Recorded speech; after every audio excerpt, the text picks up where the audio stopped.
Joining me now is Missouri Senator Josh Hawley. Senator Hawley, the Washington Post named you as one of the big problems in our country, in the Republican Party, because you're turning away from true conservatism, which is what the Washington Post is always very worried about defending, we know.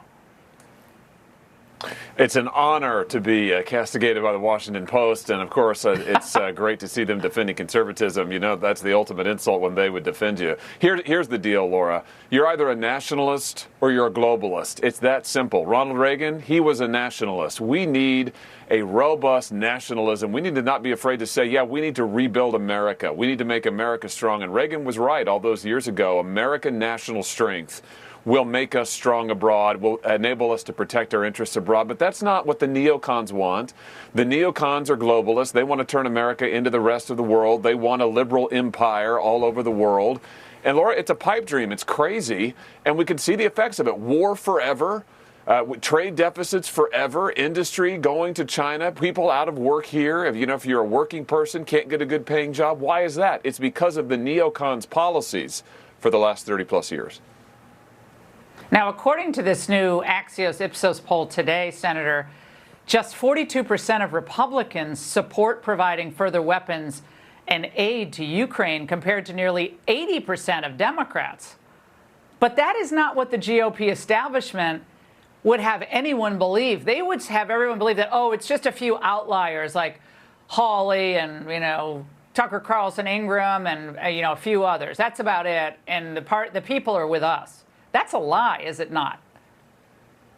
Yeah, that's not the truth. The truth is that you've got Wall Street and the United States Senate on an island, and then you have the rest of the country.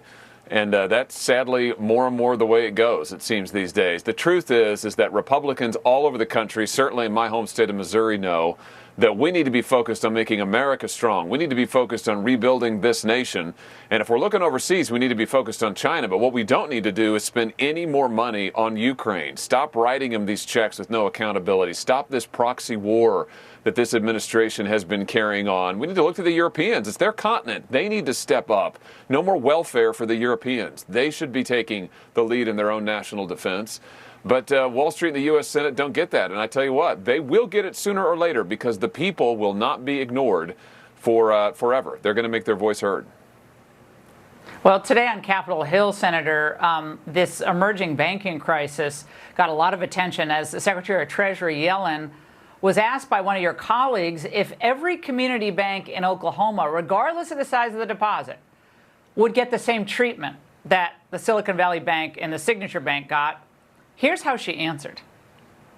A bank only gets that treatment if a majority of the FDIC board and I, in consultation with the president, determine that the failure to protect uninsured depositors would create systemic risk and significant economic and financial consequences.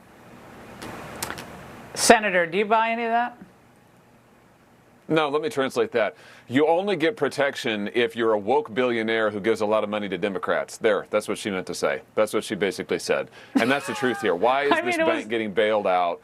Because it's a bunch of woke billionaires. And by the way, Laura, I've introduced legislation that would stop any taxpayer in this country from having to pay a dime towards the bailout of these tech billionaires who gave all of this money to Democrats. Well, we need to stop all these bailouts. We're out of dough, and regular people never get a bailout. They just get stuck with the bill. So, Senator, thank you. Great to see you. Exactly.